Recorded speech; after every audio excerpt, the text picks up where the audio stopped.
don't be scared and don't put it off. I think that actually makes people like you more. Interestingly enough, you would think, oh, people don't want to know about my personal life. People don't want to know about my personal experiences, but they do. And the reason is because...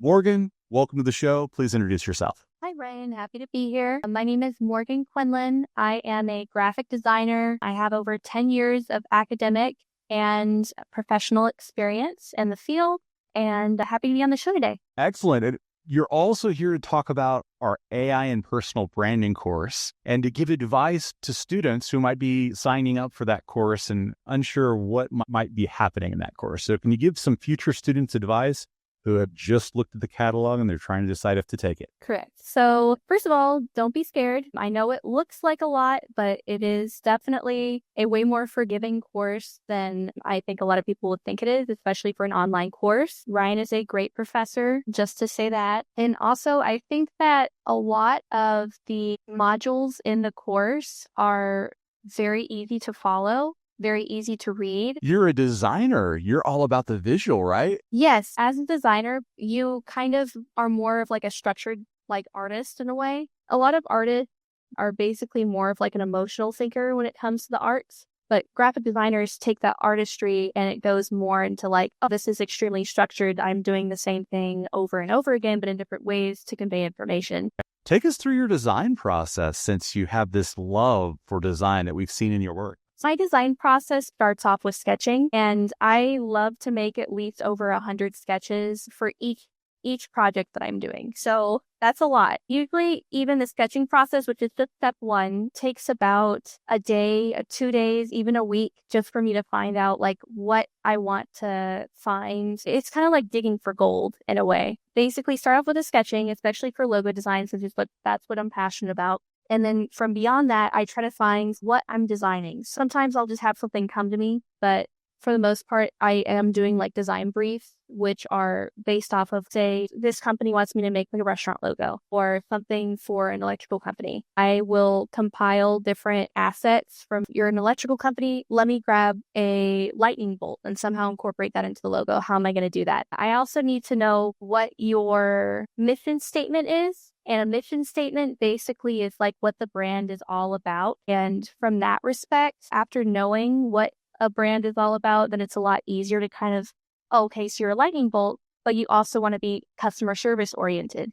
And that way I can combine two different types of images and try to find a way that best conveys the logo. That's just for logo design. However, for other designs, like there's packaging, there's digital marketing that can include social media posts on different, those are all going to be different specs, different things you're looking for. I also designed book jackets, all that good stuff.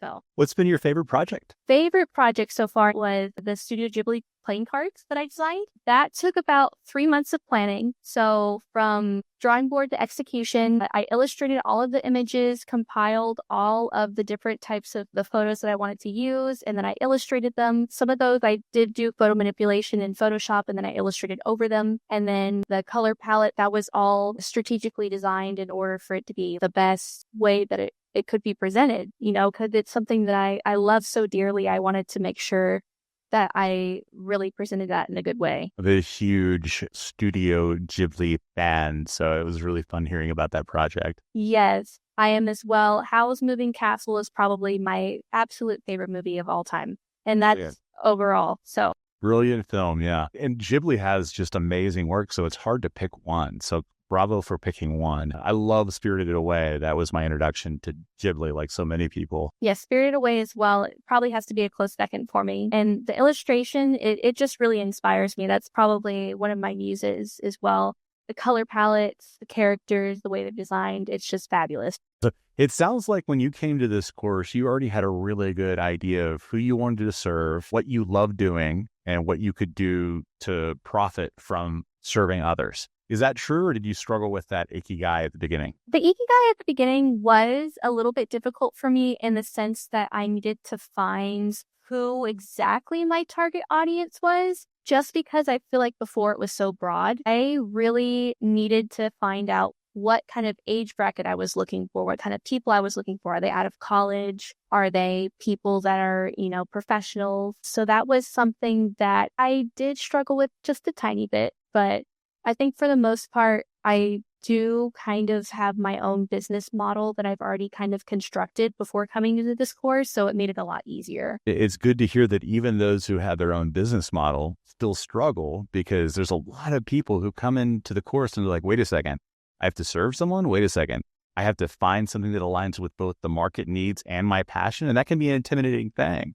So it's nice that you had that coming in. Whenever you started getting into this idea of branding on the personal side, did you see some similarities between personal branding and what you do for clients or other branding projects like your logo design passion? Absolutely. Actually, before I worked at where I'm working now, which is a credit union, I actually worked at San Antonio College as a non-employee contract worker. And I do have to say that whenever you're working for a client, you do have to think about what their specific branding is, what their visual identity is. Branding is how you are perceived. And then in visuals are going to be things like logo assets, all that good stuff that you need to know when going one-on-one with a client. Unless you're already designing or trying to come up with that with the client yourself, and that's the actual project. If you already have that already set in place, like if you're working for a big organization, you really have to know how you need to use those assets. So think of branding colors, think of how the logo can be used, how it can't be used, what kind of verbiage you need to use in your copy, all that good stuff. But whenever you were constructing your website and trying to figure out what to blog about and who you serve and all the different questions that need to be answered when someone comes to a website,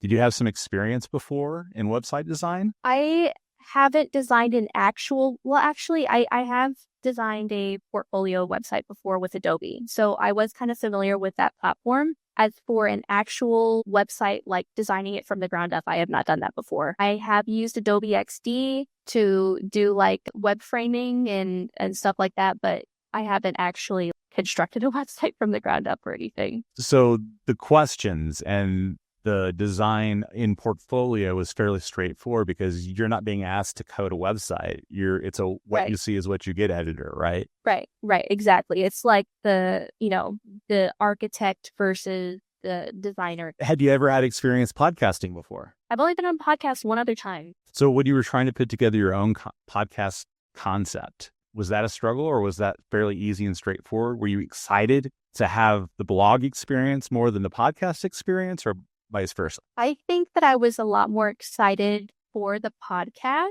surprisingly, which is a little bit new for me because I am not so great at articulating my thoughts sometimes, which is, don't be scared with me right now, but I'm doing pretty good right now. But for the most part, I think that it's difficult to go from brain to execution. Like I'm better at doing things on paper, which is why I thought I would like the blog more. But I think surprisingly, I actually really enjoyed the podcast because before, when I had my graphic design experience in high school, I actually was in cinematography as well. And so I designed and edited a lot of footage throughout high school through Premiere Pro and After Effects. So that was something that I was kind of excited to play with. The only thing I don't want to see, though, is myself on camera, like, and having to edit like over 10 minutes. 20 minutes of footage of myself and having to do the takes over and over again. But beyond that, I really enjoyed it. And the best way to avoid doing takes over and over again, of course, is scripting. When you were writing your script, did you find some points of resistance and challenge? And what did that look like? Absolutely. I think the most difficult part for me, I actually used a teleprompter app because that was really easy for me, especially since I think that memorizing a script is kind of out of the question for me. I don't have that kind of memory span. But using the teleprompter app, I think the most difficult part for me was basically making sure that I was not only articulating my messages like I was talking about earlier, but also like I was adding enough emotion to it. I didn't want to sound like a robot.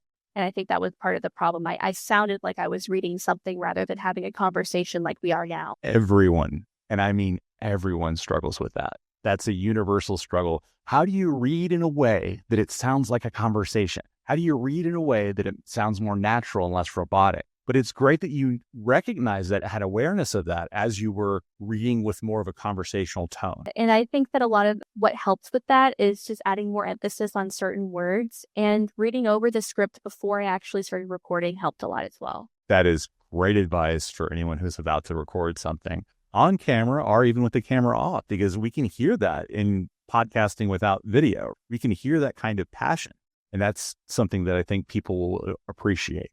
What about the narrative video podcast? Was that a little bit of a different struggle? And what did it look like? The narrative video was a lot more difficult for me, especially because I had to write such a longer script. Since I'm so much more of a visually artistic person, writing isn't really my strong suit. So I really had to come up with those prompts of what I was actually going to talk about in my episode, because I feel like even though in my trailer I did use like a very niche kind of statement of what I wanted to talk about, it was still so broad, right? Because graphic design is just, it's like art. I mean, you can do anything you want through that medium. However, you have to kind of discover what works best for you. And so finding out what I wanted to write my script about was probably the most difficult part. And then again, of course, recording it was not my favorite part, but editing, I love editing. So that was definitely a plus for me. Did you see some things that people were doing that stood out as you were reviewing these assignments we've talked about? So actually, going back to the narrative podcast, I initially didn't have any video for that project. I originally had my voice in that because I was like, I don't want to have to edit myself in the video, all yada, yada, yada. And I saw that weekend, like 2 days before the assignment was due, that everyone else was doing videos of themselves. And so I was like, I need to go back and record myself. So I had to reshoot the whole thing again. And I think that actually helped, though, because I think I was a lot more confident with my presentation going forward because I had already done it a few times. It definitely wasn't what I wanted to do, but I think in the end, I was kind of happy with that. Great to have the recording not be on video. And then when you go to video, you're a little more relaxed. Yeah, exactly. Moving through the LinkedIn and the social media content and that lead generator, what are some of the things that you took away from that? Did you struggle with any of those? For LinkedIn, I actually already had a LinkedIn account. So that was something that I wouldn't have to struggle with in terms of making connections and having the endorsements and all that stuff that I knew a lot of people probably wouldn't have, especially if it was their first time making a LinkedIn account. However, I think that for that, I did have an outdated profile picture and I had a header image that was not even related to my graphic design career in any respect. So I completely did a overhaul of how everything was laid out. I made it way more visually appealing because I think at the end of the day, LinkedIn is really more of a visual resume than anything. It's something employers are going to see before they even decide to reach out to you. So it's something that you really want it to go like, wow, like this looks great. And I can really see through what she put on her website that she has a lot of experience and that she really is passionate about what she's doing. That was what I really needed to focus on for that assignment, which was fun for me as well because it involved more design work, of course. So that was great for me. And the social media content schedule, have you ever done anything like that before? The social media content schedule is not something that I have done before, but it is something that I have experienced in previous work experience. So having worked in the marketing and strategic communications department at San Antonio College, I actually did have some experience with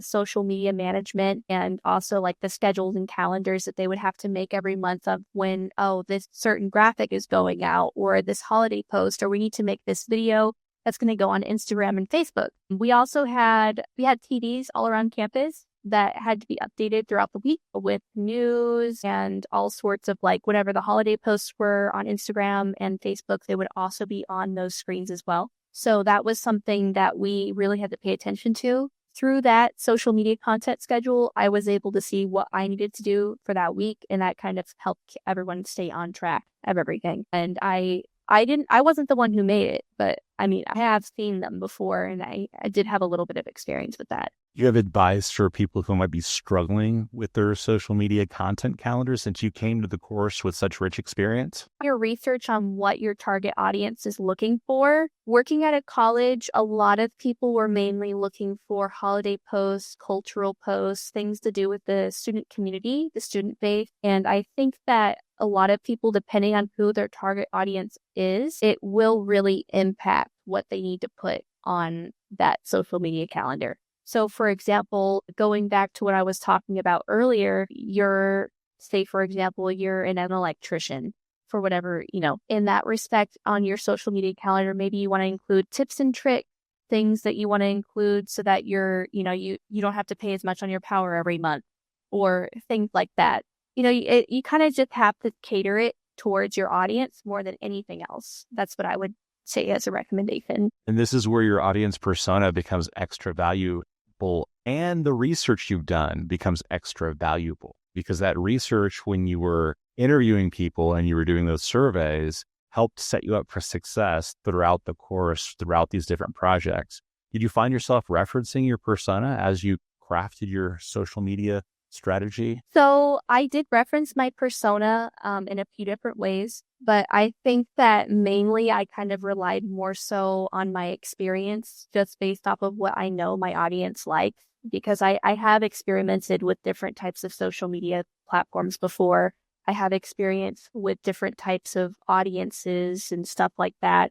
I think mainly what I wanted to do for that was just how I know I could improve my work the most. I wanted to include things that I related to as a graphic designer that I know that also other graphic designers in the community would also relate to, like brand briefs, really, really important. They help hone your skills so much. And that's something that I wanted to include in my social media calendar as well. Hey, which platform or platforms are you most active on? And did you choose those for this particular project too? Definitely Instagram and LinkedIn. LinkedIn is something that I have become much more active on in the past year and a half, I would say, because I didn't realize how much of a rich resource it is for really getting your credentials out there. That's something, and to all of you listening out there as well, if you do not have vamped up LinkedIn, definitely get it to the highest pristine point that you can, because I think that it really sets you apart from your competitors. Beyond that, though, Instagram is absolutely a great place to kind of pick up an audience. I think that Instagram Reels, especially, the algorithm really, really loves those.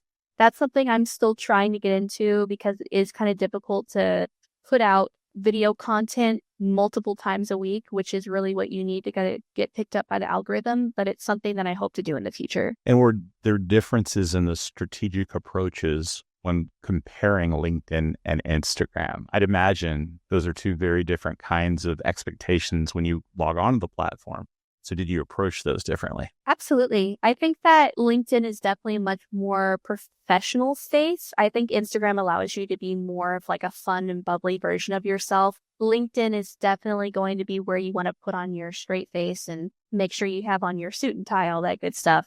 But for the most part, though, I think that if you're looking to be more of like a social media influencer, obviously Instagram is where you're going to want to be. And business to business in your case, because you're a business trying to help attract clients to work with. Absolutely. And I love using Instagram to collaborate with my peers because there are a lot of really talented graphic designers that I have met through Instagram. Even though it's such a small, tight-knit community, I think that I have really learned so much from the people on there, and it's really something special. So these kinds of social connections, can they lead to... The job that I actually have now is because of a mentorship that I had at San Antonio College, which I gained that mentorship through actually submitting a work into a competition that I learned about through Instagram.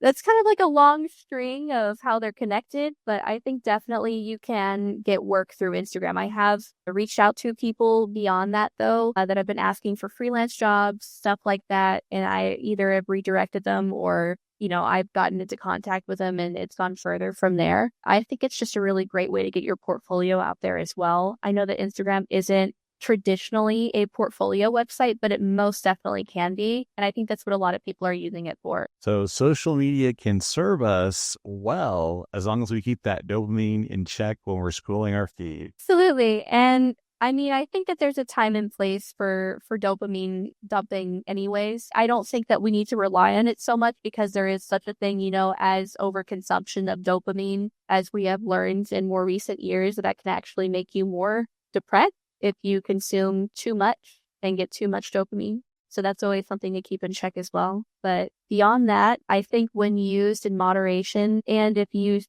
correctly, it absolutely can be a tool for your success. Do you have any other social media advice or tips for people who might be struggling with that part of personal branding? Don't be scared and don't put it off, because a lot of people, I feel like and this was me at some point too, so I'm not exempt from this. At one point, I really didn't want to be on social media. I wanted to kind of keep my presence away from that because I thought that it wasn't doing anything for me. But I didn't realize, like I was saying, how much of a community there is on there and how much I could really serve to learn. It's kind of the same thing with like when you look up something on the internet, you always put Reddit at the end because there's always some guy from like 7 years ago who had the exact answer you were looking for. I feel like it's the same way on Instagram. You're having more intimate connections with people that you are like halfway across the world. But they have this valuable, rich experience that you wouldn't otherwise have been able to learn about otherwise. It's interesting to hear the struggle because I too struggled with joining these things beyond the normal ones that my friends and family were on, maybe because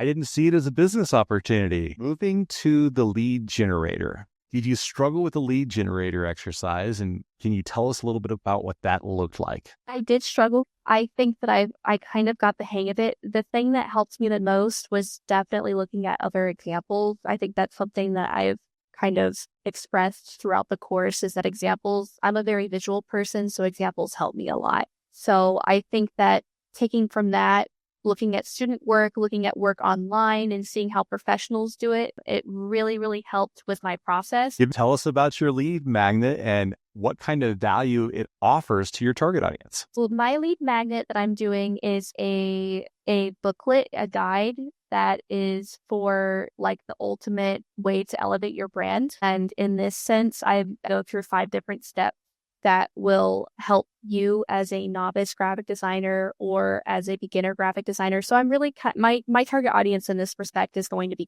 other graphic designers. It's not going to be necessarily the audience persona that I wrote about because of the fact that that audience persona was more related to people who would want to purchase my work or my services. So this, I really wanted to reach back out to the community again, because it's something that I'm passionate about as well. I do want to help and be a mentor to those who are just starting off in their graphic design careers, just as those before me have done for me. So what I did for my lead magnet is that guide. It talks about how you can elevate your brand and elevate your experience so that it sets you apart in your market, especially since I feel like it's so oversaturated. It is so difficult to kind of separate yourself from basically other designers, because everyone says the same thing.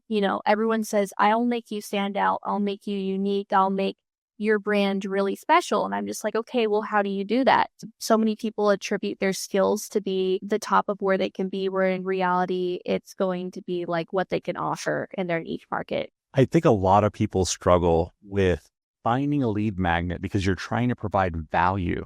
And that value is such an important part of the equation. You also developed a really effective sales page. So maybe you could talk about how a sales page might help people to download the lead magnet, because most people don't do a sales page. They just do the lead magnet, but you did a sales page too. Can you speak to the benefits of creating a sales page to help people want to download your lead magnet? Going back to that booklet I was making, that was kind of based off the idea that I would have something, again, of value that people would want to purchase. And I thought, well, if I give people a little teaser, maybe it'll warrant them to kind of put in their email and want to purchase and learn more about what I'm talking about. Because I noticed that there are so many professional graphic designers, so many professionals in general that kind of create their own self-help books, as you would say. And that's kind of something that I wanted to make, but to a smaller degree. I wanted to make something that was a little bit more palatable, easy to digest, and also very visually appealing. One of the people that I look at the most is probably Alan Peterson. He is definitely one of the main players in the market right now that I think is succeeding so on such high levels, and he's really someone to look out for as well. If anyone needs someone to reference for this kind of stuff, he has quite a few books that I would say are really helpful. He's really great at branding and marketing. You mentioned Alan Peterson. Are there other people who you respect, who you think might help people who are trying to do this sort of thing? I'm not great with names. There is one other guy. I know his Instagram handle. I don't know his full name, but his Instagram handle is Made by James. He's a very, very, very talented designer. He actually is the person who I referenced for this specific lead magnet. I'm a member of a community with a lot of graphic designers that Chris Doe has. And we had a wonderful presentation by Made by James. He came on and he talked about his work, and it was just so fun to listen to because this is a guy who really knows what he's doing in more than just graphic design. He knows how to sell it.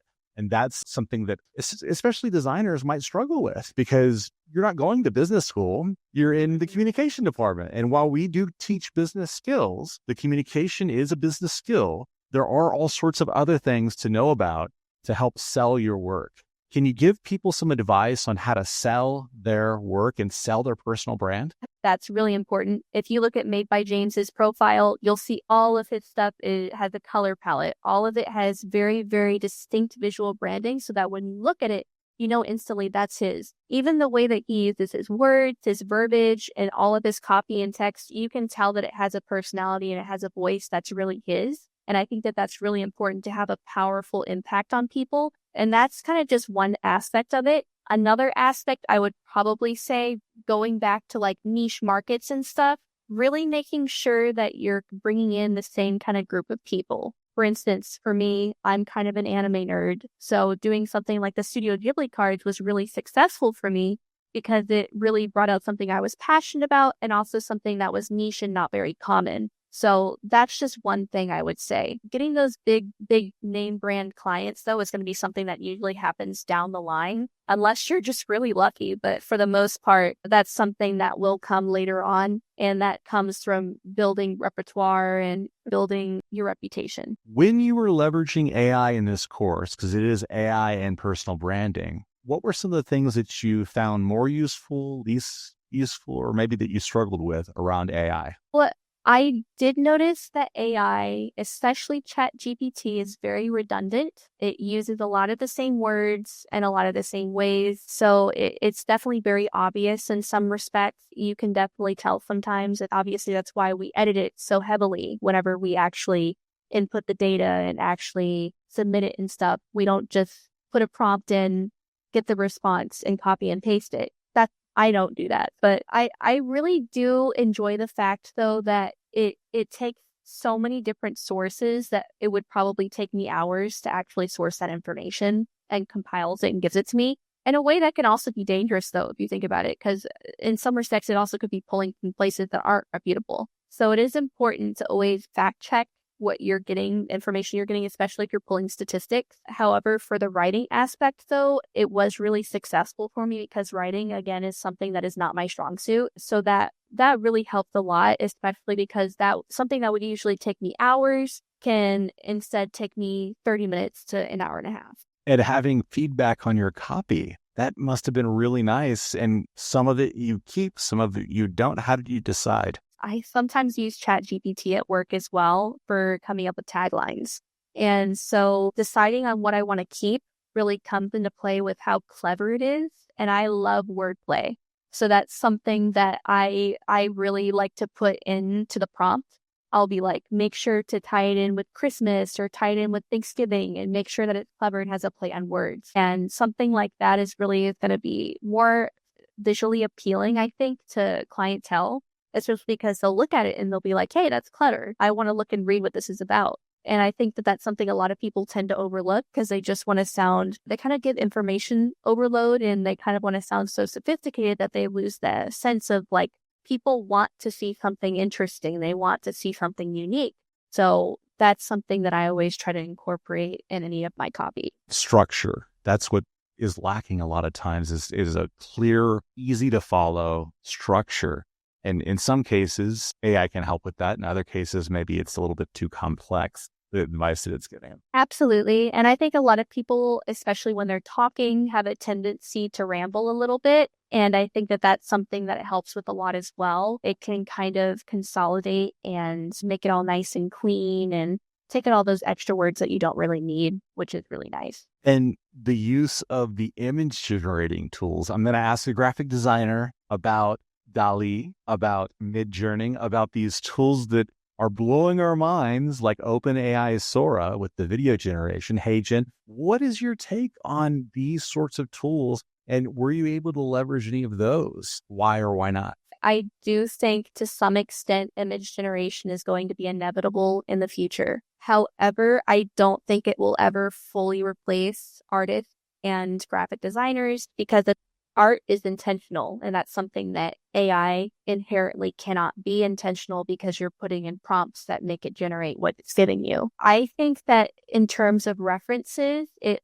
might be a good source. I think as it stands right now, it's a little questionable because it's pulling from places where people haven't really given their consent for their art to be taken, which is definitely kind of pulling back on like the ethics of it and everything. So I think that that's something that definitely needs to be more regulated. As a technology, though, I do have to say it is very impressive to see where it's going. And I think that it could be a good source for like reference images and stuff. And Adobe Firefly, you might feel differently about because they have licensed all of the training data.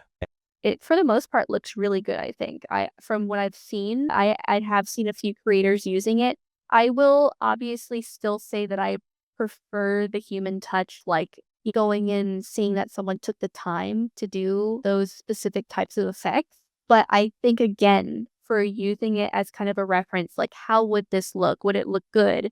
It really is something that's nice to see because instead of spending hours on something and not even liking the result, I can see it within seconds. And that way I know if I even want to execute that or not. And the generative fill option, especially, like you have the original work of the artist or the graphic designer, and you're able to leverage AI to see, okay, what if we expanded that? What can we do with this prompt? And how can I be a prompt engineer and use words to get really exciting results that might inspire me to create something else? It really is quite marvelous to see how far that has come because when I started in Photoshop, all of those edits you have to do yourself. If you wanted to expand an image, okay, it's a picture of you at the beach. Okay, find another picture of someone at the beach and try to make it match up and put the sky here, put the ocean there, get rid of all these people. It would take so much time for photo editing, which is why it's something that a lot of people had on their portfolio for the longest time because it was a skill in the market that was very sought after. It's good to know that I still know how to do it even without the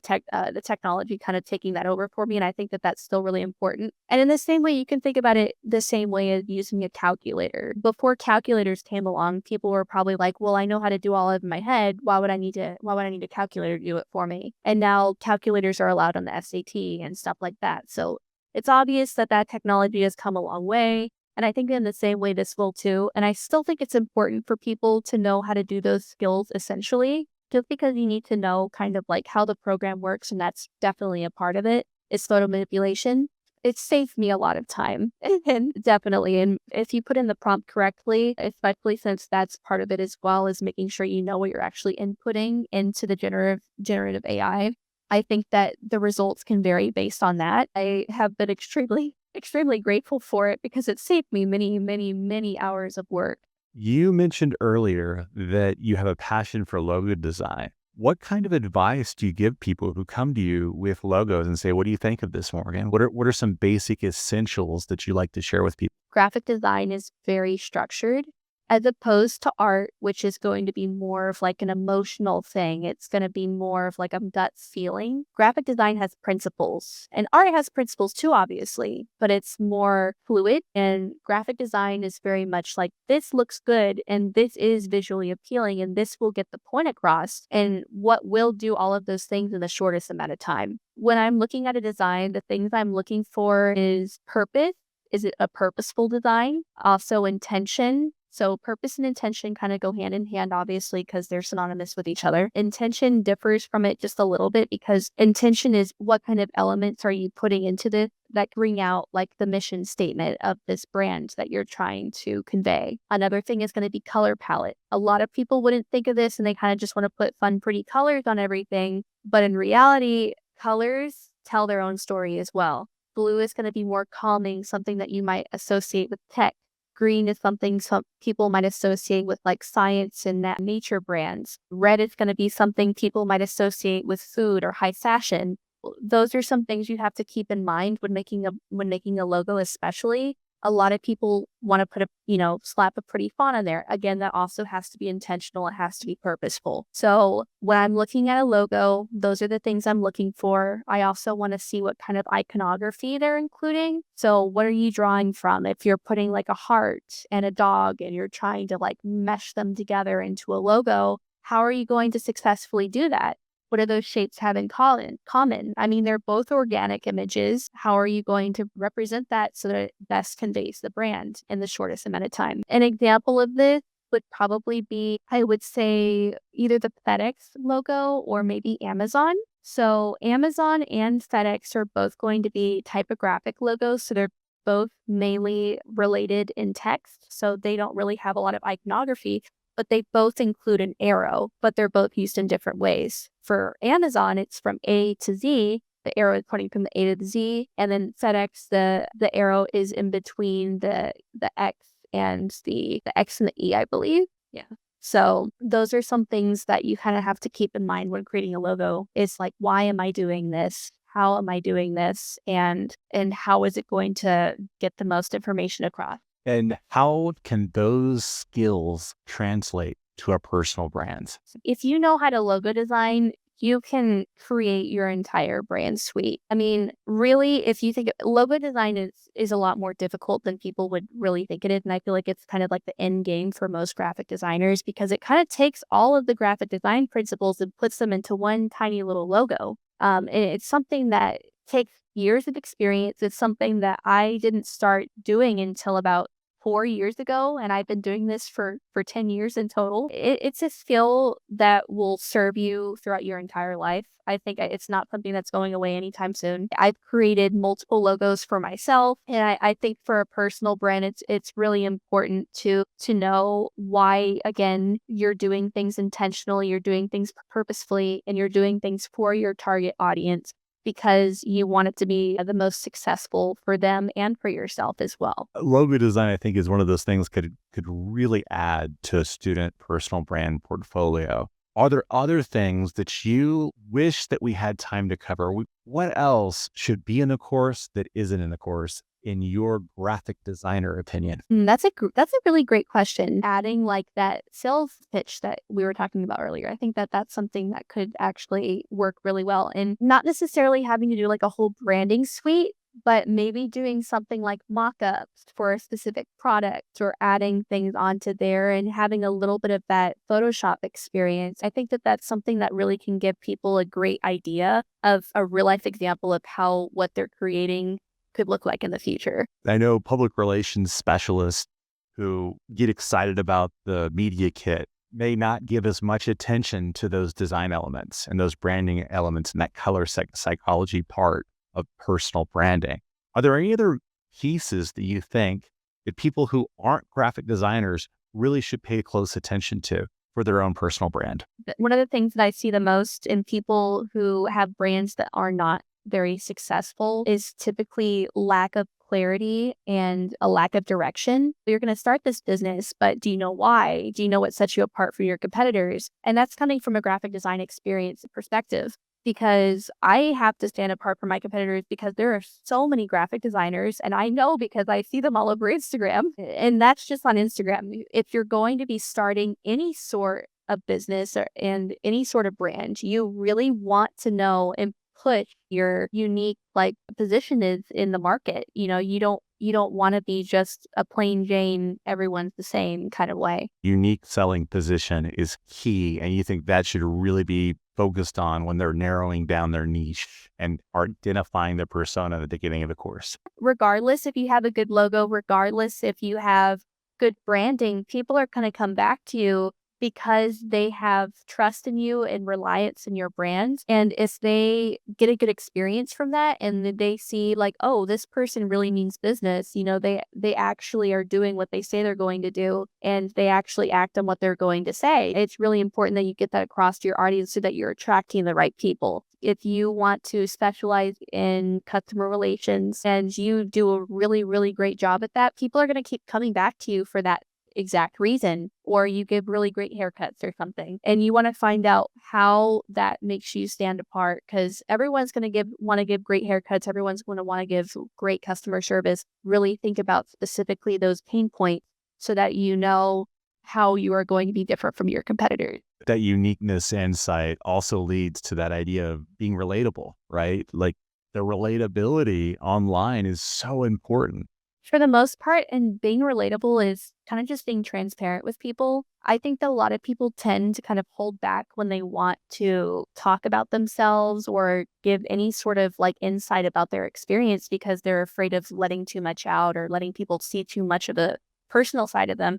And I think that that actually makes people like you more, interestingly enough. Like you would think, like, oh, people don't want to know about my personal life. People don't want to know about my personal experiences, but they do. And the reason is because we're all human and we all really go through very similar things in one way or another. And it's like, well, wow, this person has been struggling with a creative block, or this person's been struggling with depression for this amount of time. And look at them, look at how far they've gone. And people want to see that. They want to see that in successful people, especially because I think it gives them hope in themselves that they at some point could aspire to be like that as well. So the courage to be vulnerable about these things that you might not be comfortable talking about in a public setting. Absolutely. One of the other things that I wish we could put in the class is about pricing and pricing strategy. Please walk us through your pricing strategy and how you work with clients and price your work. So I actually price my work hourly unless it's going to be sold in a bundle or a suite. So I charge about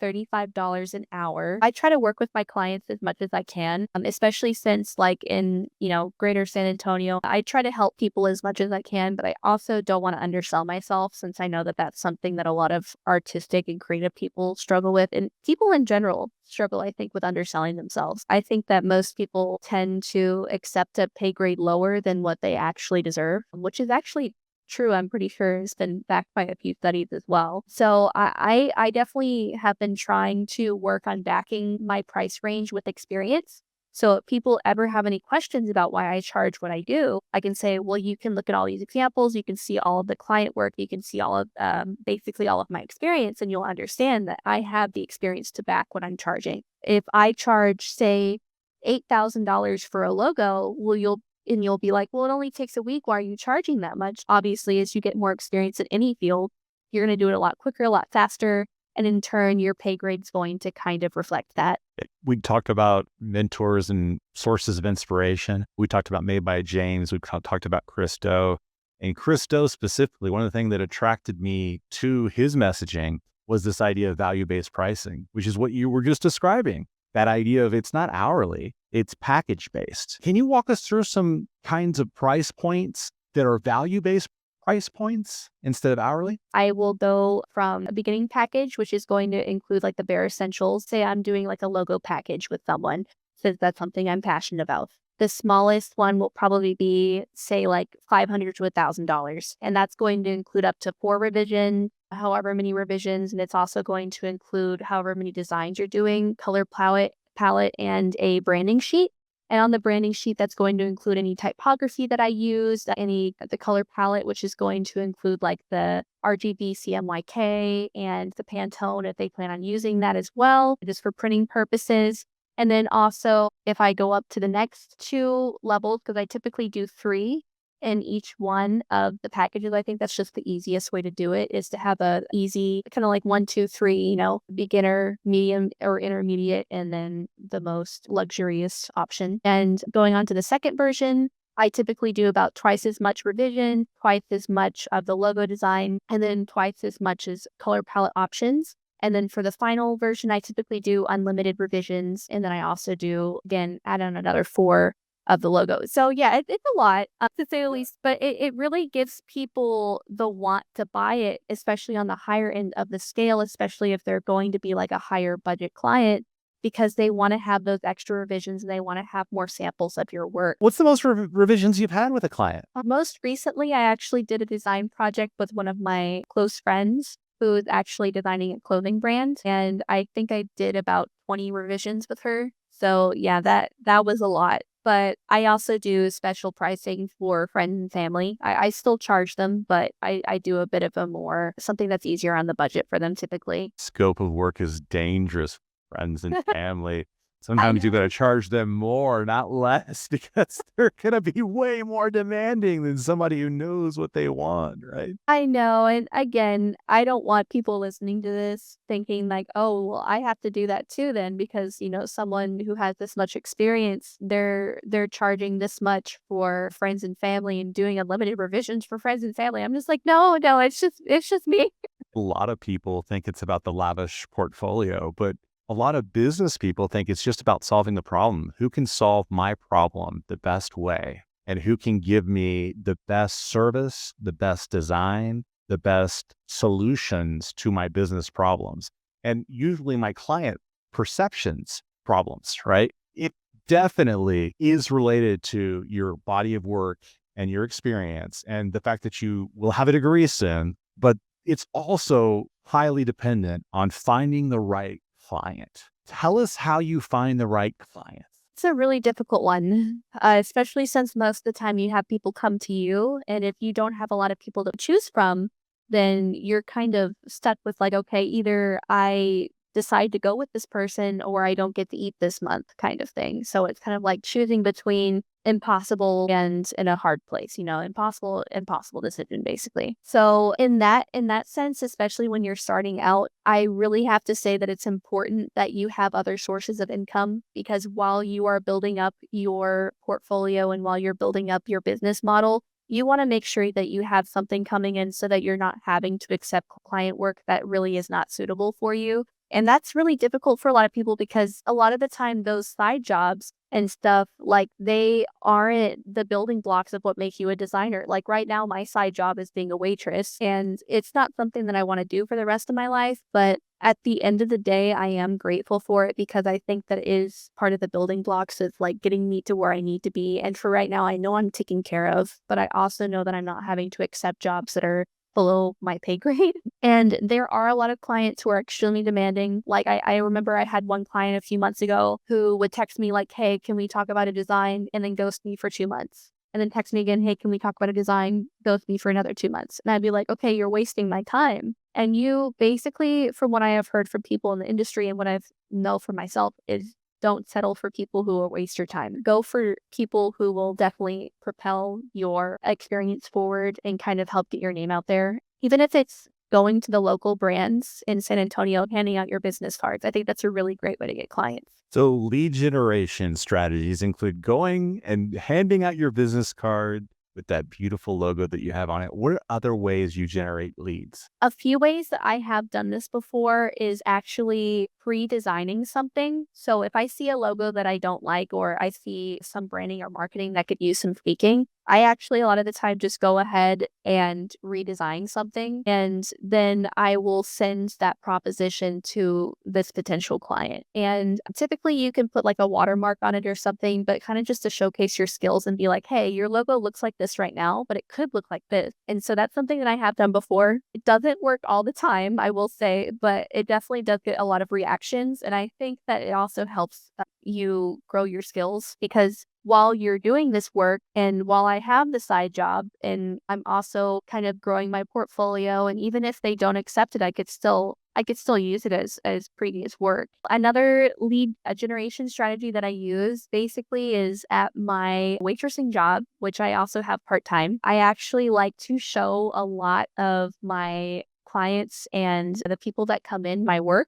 And I think about 80% of the time they'll hand me their business card and they'll actually say we should work together sometimes. I think that's actually a really great way. If you have any sort of side jobs and just making connections with people is probably one of the most important aspects of getting your name out there is being personable with people. That's an excellent lead generation strategy, especially for students who are looking for new clients. And they do get the extra benefit of having work that they can add to their portfolio. Mm-hmm. Morgan, thank you so much for taking your time to share your wisdom today. Can you please spell out your social handles for anyone who might want to connect with you? Absolutely. So I have two different Instagrams. One of them is going to be for my graphic design, which is linked in my main Instagram's bio. And my main Instagram bio is Morgy_Mo, and that's spelled MORGY_MO.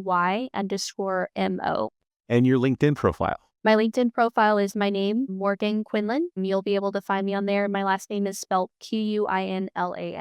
Morgan, again, thank you for sharing your advice with our AI and personal branding students and other students who might be interested in becoming a graphic designer. Absolutely, Ryan. It was great. I really enjoyed being on the show. Excellent. Thank you. Thank you so much.